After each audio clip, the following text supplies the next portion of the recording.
Hola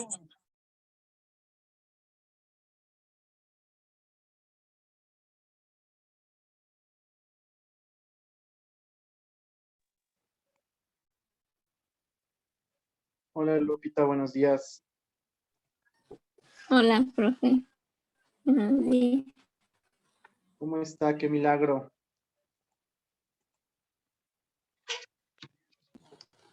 Es que hace 8 días no tenía internet, Sí, me avisaron. por eso Tiene no su pude entrar. justificación. Ah, no se preocupe. Sí, me Sí, avisaron, Lupita, efectivamente. sí, Buenos gracias. días, Linet, Adri. Buenos días, profe. Bien, Buenos chicas. días. Buenos días, buenos días. Lupita, ¿alguna duda, alguna pregunta pues supongo que ya vio el video de la semana pasada, alguna duda, alguna pregunta sobre la evaluación, quejas, sugerencias sobre la evaluación, tareas, participaciones, asistencias y todo eso que hablamos la semana pasada? ¿Ya checó las tareas? Bueno, sí, ya porque ya las envió.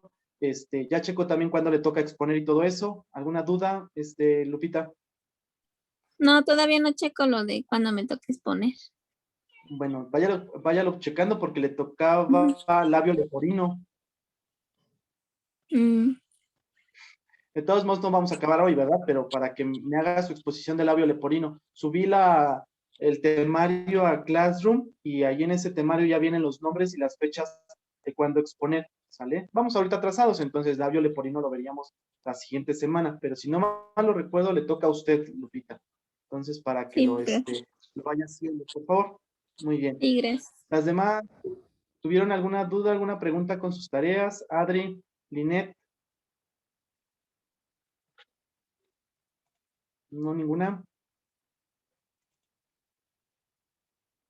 Muy bien. Recuerden que si tienen algún problema para subir sus tareas a plataforma, me pueden enviar sus archivos por WhatsApp o por correo y nada más si colocarme una leyenda ahí en Classroom de que me enviaron los archivos por correo electrónico, por WhatsApp, para que yo lo tenga presente y me vaya allá y revise sus tareas, ¿sale? Y no haya problemas con sus calificaciones.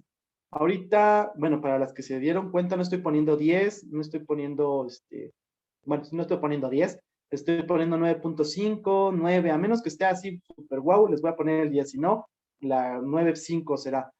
No se preocupen, digo, no salieron mal el semestre pasado ustedes, en las materias, entonces para que no haya ninguna preocupación de que un 9.5 les vaya a bajar mucho su calificación, ¿vale? Entonces, para que no tengan problemas. Cámara, internet.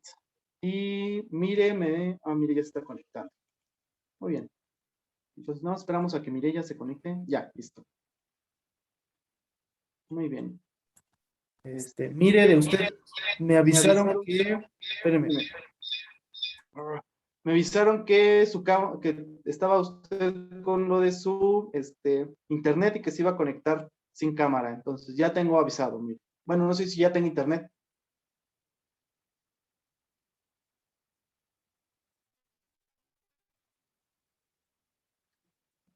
Mire, anda pausada, creo. Bueno, está bien. Vamos a empezar. ¿Alguien me puede decir entonces cómo definimos la hidrocefalia? ¿Cómo dijimos que se definía la hidrocefalia, chicas? Hidro, agua, cefalia, cerebro, La Muy bien. cantidad de líquido. cefalorraquídeo. Ajá. Muy bien. Ahí se complementa Linet y Adri. Muy bien. Hacen buen equipo. Perfecto. Muy bien. Entonces, efectivamente, hidro, agua, cefalia, que es cráneo o es cerebro. Y como nos dijo Adri, el aumento del líquido cefalorraquídeo que se encuentra en el cráneo, va a estar aumentado y nos va a aumentar precisamente en una región. ¿Cómo se llaman las cavernas o los conductos que van a estar aumentando esa presión de líquido cefalorraquídeo por el aumento de esta producción? ¿Cómo se llaman esas cavernas, digámoslo así? ¿Dónde se va a acumular ese líquido cefalorraquídeo?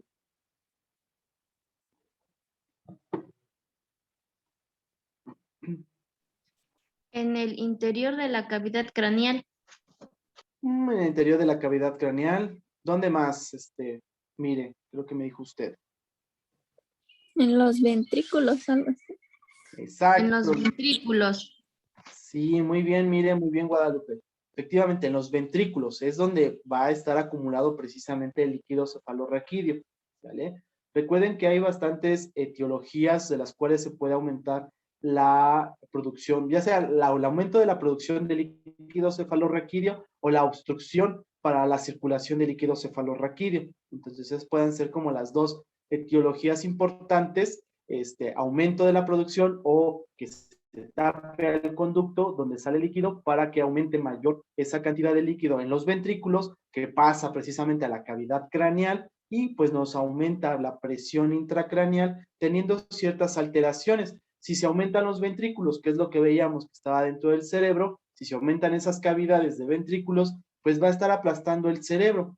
Cuando son pequeños, recuerden que comentábamos la semana pasada que tienen el cráneo suturas y que tiene el cráneo fontanelas. Como esas suturas están hechas todavía de cartílago y el cartílago, como ustedes lo veían en primer semestre, es laxo y flexible, igual que la fontanela que está cubierta de cartílago laxo y flexible, pues al aumentar la cantidad de líquido cefalorraquídeo en el cráneo, pues el cráneo va a empezarse a extender por medio precisamente de esos cartílagos. Obviamente no aumenta la cantidad de líquido cefalorraquídeo y de un día para otro vamos a tener una cabezota grandota, ¿verdad? No, esto es paulatinamente, pero pues esas suturas y esas fontanelas pues van a estar aumentándose.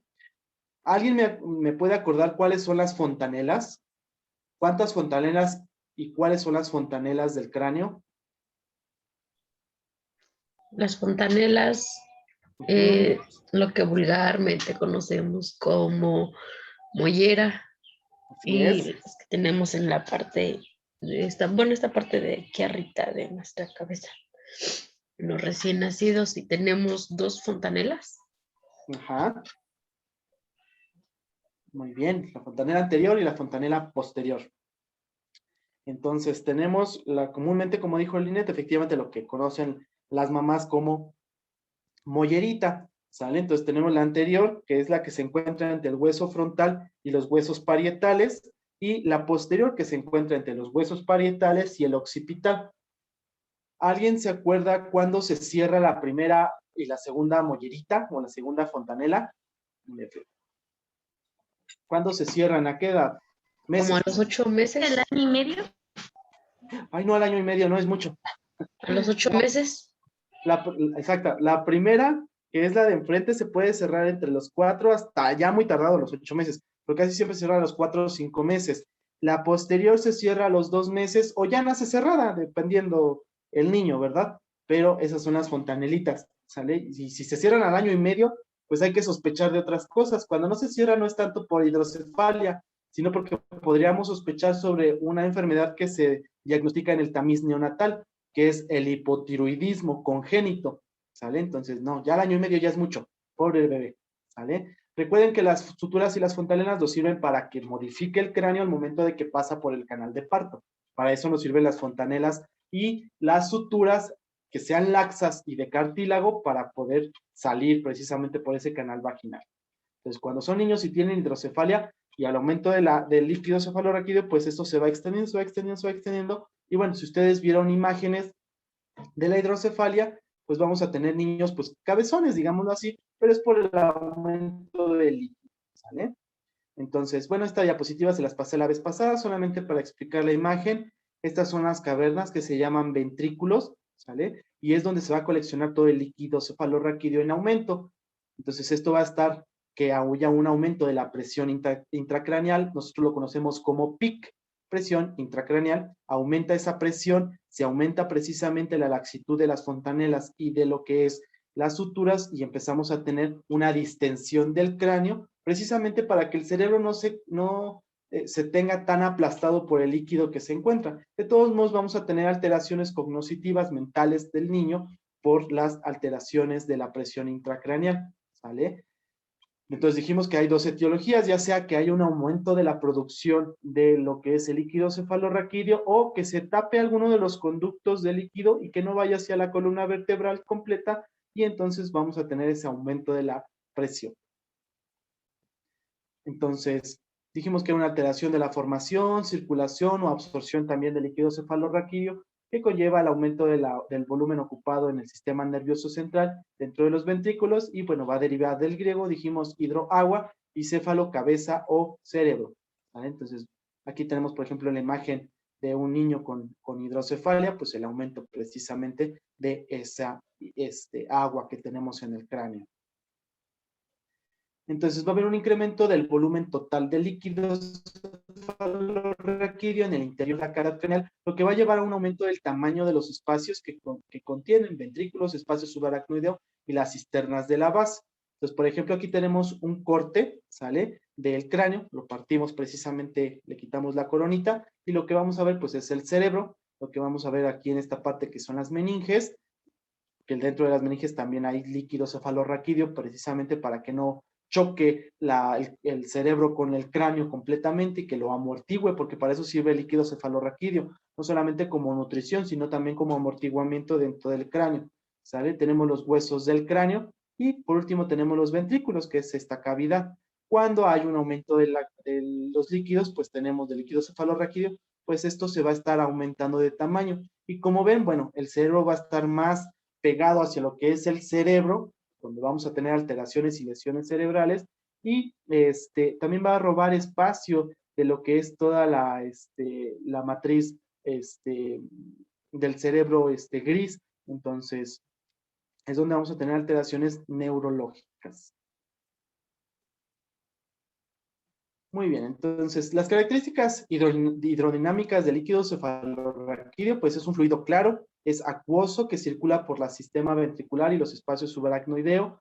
Va a tener una producción el 70% por los plexos coroideos que se encuentran dentro del cerebro y el 30% pues va a ser transepidermal, que es por la vía de la médula espinal. La absorción pues va a ser llevada por las vellosidades y granulaciones subaracnoideas. El ritmo de producción es aproximadamente 0.3 mililitros por minuto, 20 mililitros por hora o 400 a 500 mililitros por día, que es lo que nosotros tenemos. Ese líquido se va absorbiendo, lleva, les digo, que nutrientes, entonces se produce día con día ese líquido cefalorraquídeo.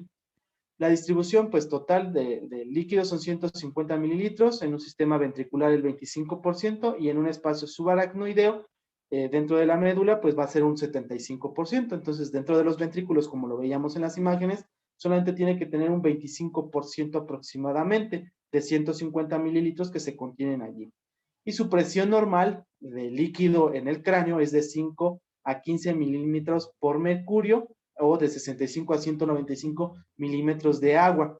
Esto es importante porque cuando aumente la presión intracraneal, esos 5 o 15 mililitros de mercurio van a aumentar más y es donde vamos a tener alteraciones neurológicas con nuestro paciente pediátrico, ¿sale? Entonces, esas son las características del líquido. Vuelvo a repetir, el líquido también nos sirve como amortiguador y como transportador de nutrientes y de defensas, ¿sale? Del sistema nervioso central.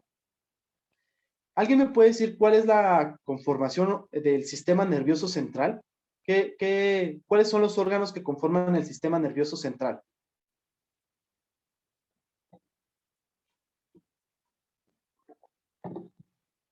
¿Quién me dice?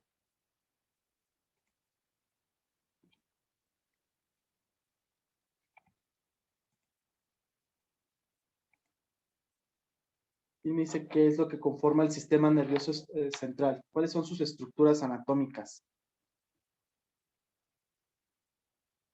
¿Quién dice yo? El cerebelo entra. Ajá. La médula espinal. La médula espinal. ¿Qué otro? El bulbo raquídeo. Bulbo raquídeo. Ajá. ¿Qué otro? Me falta uno. Y el más importante. El telencéfalo. Cerebro. Sí. Así es. Entonces tenemos de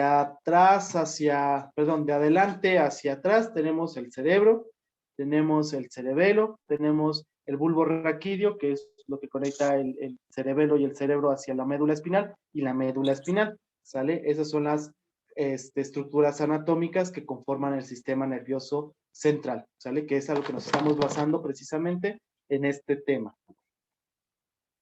Muy bien, entonces cambio diapositiva.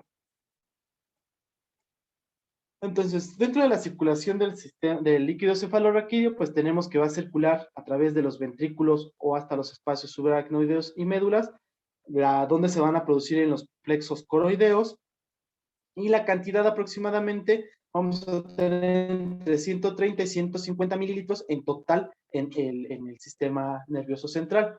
Hay una producción de 400 a 500 mililitros por día, ¿sale? Esa es la producción total, pero lo que se va a tener contenidos son 130 a 150. Recuerden que se va a absorber, precisamente es otra de las alteraciones por el cual aumenta una hidrocefalia, porque no se absorbe o hay una mala absorción. Entonces se absorbe otra vez el líquido cefalorraquídeo, se produce más. Entonces, en lugar de tener los 400 o 500 mililitros, pues tenemos 130 a 150 por toda esa circulación cefalorraquídeo que se encuentra, ¿sale? Bueno, envuelve pues completamente la médula y el cerebro, ¿sale? Es un antichoque, como lo puse allí. ¿Por qué? Porque amortigua. Cuando ustedes sangolotean al niño, que es otra patología importante, pues el cerebro, para no pegar el cráneo como amortiguador, aparte de las meninges, pues sirve como amortiguador ese líquido cefalorraquídeo. Es un vehículo, como les dije, también para transportar pues nutrientes y eliminar desechos. Es una circulación que va a nutrir, pero también va a haber desechos. Y compensa cambios de volumen del cráneo y canal raquídeo para que se compense y no tengamos problemas también con la parte del cerebro. Circulación, esta es una imagen que saqué de internet, me gustó bastante. Tenemos que va de los ventrículos laterales hacia lo que es el agujero del ventrículo del Monro, que es hacia abajo, va hacia lo que es el tercer ventrículo, de ahí se va hacia el acueducto cerebral de Sylvius o de Silvio, va hacia el cuarto ventrículo y después hacia el espacio subaracnoideo para bajar precisamente por el foramen magno hacia lo que es la médula espinal, ¿sale? Entonces esa es la circulación de los ventrículos laterales hacia el tercer ventrículo, el cuarto ventrículo y hacia el espacio subaracnoideo, ¿sale? Esa es la circulación normal que debería de llevar el líquido. Cuando no lleva el espacio porque algo, perdón, la circulación porque algo lo está obstruyendo en alguno de los agujeros, entonces se tapa y vamos a tener ya sea que no haya una salida de ese líquido y que nos tape precisamente el orificio y pues que aumente precisamente la cantidad de líquido cefalorraquídeo en esa región y tengamos precisamente la hidrocefalia. La clasificación, como ustedes la pusieron en sus tareas, pues tenemos dos en total, las más importantes, que es una hidrocefalia no comunicante u obstructiva, su nombre propiamente lo dice, obstruye algo, precisamente en las comunicaciones, en cualquiera de los dos agujeros que yo les acabo de decir, y pues aumenta el líquido.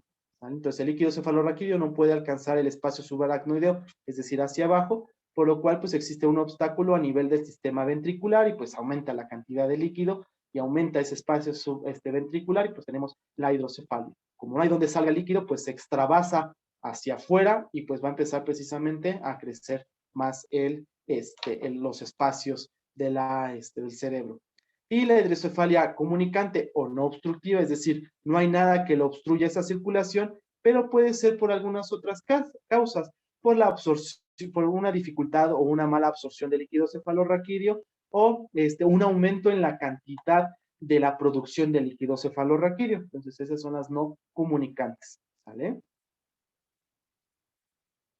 Otras clasificaciones que tenemos, pues es la hidrocefalia activa, la pasiva y la delactante o idiopática. Está en uno de en el artículo que yo les puse dentro de la plataforma. En la activa, pues hay una presión aumentada en las cavidades del líquido cefalorraquídeo. En lugar de tener una PIC de 5 a 15 milímetros de mercurio, pues aumenta esta arriba de 15 y pues vamos a tener esa presión aumentada. Va a haber un desequilibrio en la producción o en la reabsorción de líquido cefalorraquídeo. Esa es la hidrocefalia activa. Mientras que la pasiva vamos a tener que hay un hidrocéfalo ex vacuo, así se dice, y va a haber una dilatación de las cavidades de líquido cefalorraquídeo, en este caso de los ventrículos, por una disminución de la masa cerebral. Es decir, en lugar de que el cerebro esté gordito y bonito, pues lo vamos a tener pequeñito y los espacios ventriculares van a estar aumentados. Entonces vamos a ver poca masa cerebral, una gran cantidad de líquido cefalorraquídeo dentro de los ventrículos, dilatación de esos ventrículos, ¿vale? Y una hidrocefalia idiopática del lactante, va a haber una resolución, bueno, mencionaba el artículo, una resolución espontánea a veces del primer año. ¿Alguien sabe qué significa idiopático? ¿Alguien sabe qué es idiopático? ¿Nadie sabe? Idiopático quiere decir que no se conoce la causa, ¿sale? Como tal, pero algo está pasando por el cual está teniendo la hidrocefalia, ¿sale? Eso significa idiopático. Eso en cualquier enfermedad, eso significa idiopático. Entonces, en este caso, el líquido cefalorraquídeo se acumula en los espacios subaracnoideos con ventrículos laterales moderadamente dilatados. No hay, en este caso, no hay necesidad de dar un tratamiento como ustedes lo leyeron quirúrgicamente, pero sí hay que tener vigilado al paciente, que no tenga alteraciones neurológicas y sobre todo que haya una resolución espontánea después del primer año. Si no lo hay y aumenta más la cantidad de líquido cefalorraquídeo, entonces el tratamiento de esta última clasificación tendría que ser quirúrgico. Pues esa es otra clasificación de la hidrocefalia. Activa, pasiva e idiopática del lactante. Recuerden que la hidrocefalia que estamos hablando solamente es en los niños, ¿sale? Porque hay hidrocefalia en adultos. Entonces, esa no me interesa porque estamos viendo patología pediátrica. Muy bien. Entonces, tenemos, pues, etiopatogénicamente, pues, como les dije, la hipersecreción de líquido cefalorraquídeo, que a veces es muy raro y comúnmente son por tumores del plexo coroideo. Recuerden que el líquido cefalorraquídeo se crea en un tumor como carcinoma o papiloma, pues va a haber un aumento de la hipersecreción de líquido cefalorraquídeo. Trastornos de la tránsito licuarial, que puede ser por alguna obstrucción, frecuentemente, casi siempre es esta la causa principal de la hidrocefalia. Va a ser a nivel de los ventrículos, no comunicantes, puede haber una estenosis de los acueductos de Silvio principalmente, como vimos ahorita la circulación, pues casi siempre hay una estenosis de ese conducto de Silvio. ¿Alguien sabe qué es una estenosis? Ya van varias palabras que tienen que ir anotando para que las vayan investigando de todos modos, ¿eh? ¿Alguien sabe qué es estenosis, chicas? ¿Alguien lo sabe? ¿O qué se les viene con la idea de qué es estenosis?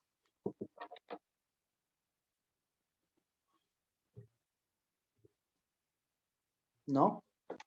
Ok. La estenosis. De los espacios. Así es, Adri. Efectivamente es el estrechamiento de un espacio. Tenemos un tubo, ¿sale? Entonces ese es un tubo, una luz que tiene normalmente el tubo. Cuando hay un estrechamiento, como dice Adri, quiere decir que en una parte tiene normalmente su luz, pero en medio se estrechó, ¿sale? Entonces es como si hicieran un embudo. Sale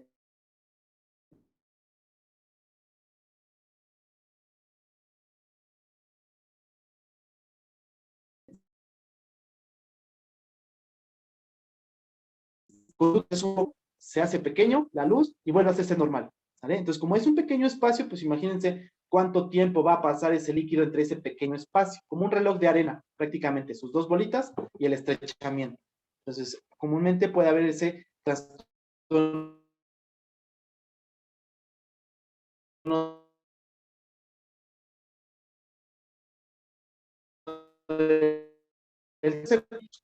y tercera de la profe. Espero que no se corta. Y con uno estoy utilizando mis datos, con otro no.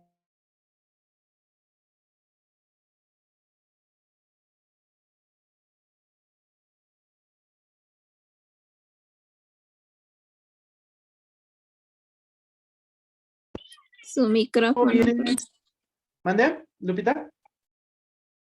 ¿Ya no? Ah, ok, espero que ya no se trabe. Esto viene en si no me lo recuerdo, lo saqué del artículo que les envié. ¿Sale? Entonces aquí tenemos la clasificación con hipersecreción obstrucción y reabsorción, que es lo mismo que tenemos trastorno del tránsito, hipersecreción y alteraciones del drenaje. Entonces, aquí vienen algunas enfermedades específicas por las cuales pueden tener la hidrocefalia, ¿sale? No nos vamos a meter a explicar todas estas. Comúnmente, si ustedes se dan cuenta, casi siempre es por tumores. Los tumores hacen que aplasten el acueducto de Silvio y pues ya no haya un tránsito específico de líquido cefalorraquídeo. Y bueno, aquí les puse una imagen de una resonancia magnética. Recuerden que yo les dije, hay una disminución, la pasiva, la hidrocefalia pasiva, hay una disminución de la masa cerebral, que sería esta, y hay una hiperdilatación o una dilatación de los ventrículos por el aumento del líquido, ¿sale? Entonces, esto es parte de la hidrocefalia. Entonces, imagínense cuántas alteraciones tendría este niño en el cerebro, neurológicamente, por la disminución de la masa cerebral, ¿sale? ¿Cuánto ya no hay dentro de la masa cerebral? Entonces, este cerebro, esos son los ventrículos, este es el cerebelo, ¿sale?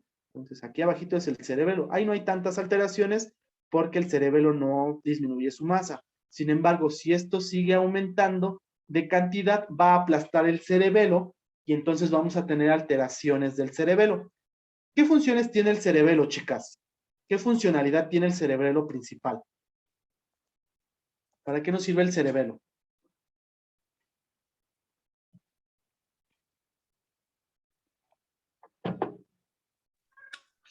Es el que controla los movimientos voluntarios. Así es. Entonces, movimientos involuntarios y voluntarios, ¿sale? Entonces, controla precisamente los músculos. Entonces, imagínense si aplasta el cerebelo ya esa cantidad de líquido cefalorraquídeo, entonces ahora sí vamos a tener alteraciones motrices dentro del paciente, porque principalmente tenemos neurológicas, cognitivamente, pero si aplasta el cerebro, entonces ahora vamos a tener alteraciones motrices.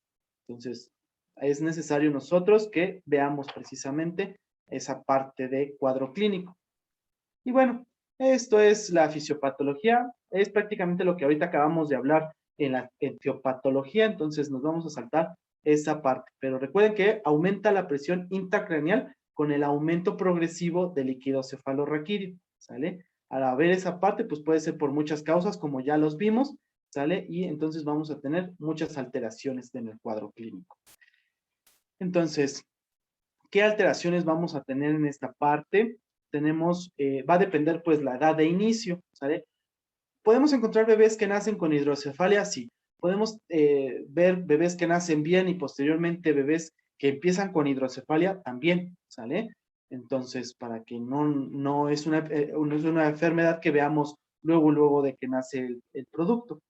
Entonces, el niño de mayor de 2 años, pues con suturas craneales cerradas, pues ya no puede compensar el crecimiento cefálico, por lo que dijimos, las suturas y las fontanelas son cartílagos laxos que al momento de que aumente la presión intracraneal, pues para que no aumente tanto, pues se extiende. Pero en un niño de 2 años ya no, las suturas quedan completamente ya selladas con hueso prácticamente, entonces pues va a ser muy difícil de que compense esa presión intracraneal. Con el crecimiento cefálico, el aumento de la presión del líquido cefalorraquídeo, dando lugar pues a una sintomatología muchísimo más intensa en un niño mayor de 2 años que en uno menor y rápidamente progresiva por una hipertensión intracraneal o endocraneal, ¿vale? Entonces, por ejemplo, en niños menores de 2 años vamos a tener que haber un crecimiento excesivo del perímetro cefálico, algo que se llama macrocefalia, es decir, un aumento del cráneo. Y yo les pedí que investigaran precisamente, y ojalá que lo hayan investigado, las percentilas de los niños del perímetro cefálico. Los niños desde que nacen hasta por lo menos los 2 años, en cada consulta que ustedes lo vean o las vean, a esos pediátricos, hay que estarles midiendo el perímetro cefálico para ver si el crecimiento va de acuerdo a la percentila 50 o que esté entre las 25 y las 75, en medio de las 50 de esas percentilas, para que veamos que está creciendo bien el cráneo y el cerebro, obviamente, ¿sale? Si se queda pequeño, entonces hay que pensar en una microcefalia, entonces vemos un niño con una cabecita pequeña, bueno, esta parte es normal, pero esta ya más pequeña, ¿sale? Y si hay una macrocefalia, pues hay que pensar principalmente en hidrocefalia. Vamos a tener pues una desproporción craneofacial, como les dije, esto grande, y esto normal. Lo facial normal va a tener una carita normal, pero el cráneo va a estar grandote, así como digo, suena feo, pero así como el ratoncito de Cerebro, de Pinky Cerebro, así como Cerebro, normal su carita, pero la cabezota grande, ¿sale? Entonces, hay que tener cuidado con esos perímetros cefálicos. La fontanela, pues, la frontal, pues se va a encontrar abombada y tensa. Cuando nosotros tenemos un niño, pues hay que palparle. La fontanela comúnmente se encuentra plana, no hundida, no abombada, sino plana y suavecita como un globo. Si se encuentra abombada, y se encuentra creciendo el perímetro cefálico, abombada quiere decir como si estuviera inflada, y tocamos ese inflamiento, entonces hay que sospechar en que pueda tener una hidrocefalia. Aunque la fiebre nos puede aumentar la fontanela y nos las puede hacer abombadita, ¿sale? Una deshidratación hace que la fontanela se vuelva hacia abajo, ¿sale? Entonces, esas son las alteraciones de una fontanela. En este caso, pues se encuentra abombada. Hay una diástasis de suturas o venas pericraneales dilatadas, que es una diástasis que se encuentran precisamente extendida todas las suturas. Entonces, ¿las podemos tocar? Sí. Se encuentran suavecitas, no como la fontanela, pero se pueden sentir. Pero cuando hay una hidrocefalia, pues se van a sentir con mayor cantidad y con mayor longitud, ¿sale? Perdón, no es longitud, diámetro de esas suturas. Y vamos a ver que el paciente va a empezar a tener presencia de venas dilatadas en todo el cráneo. ¿Por qué? Porque como se está extendiendo y la piel, aunque sea flexible, va a llegar un momento en que ya no se puede extender más y pues vamos a ver todas esas venitas distendidas o dilatadas en el cráneo.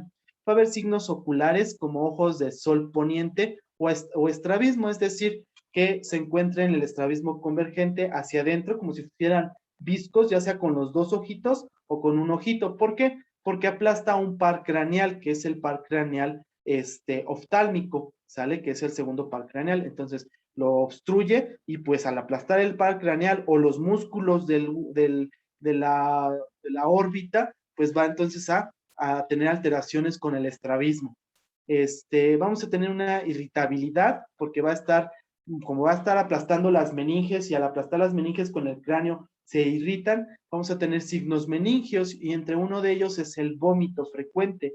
El vómito aquí es como vómito de proyectil, vomitan y ¡pues! Hacia la pared, eso es un vómito en proyectil, ¿sale? Y obviamente un retraso psicomotor o psicomotriz conforme va pasando la edad porque pues como aplasta cerebro, se van perdiendo las estructuras del cerebro, pues vamos a tener ese retraso psicomotor.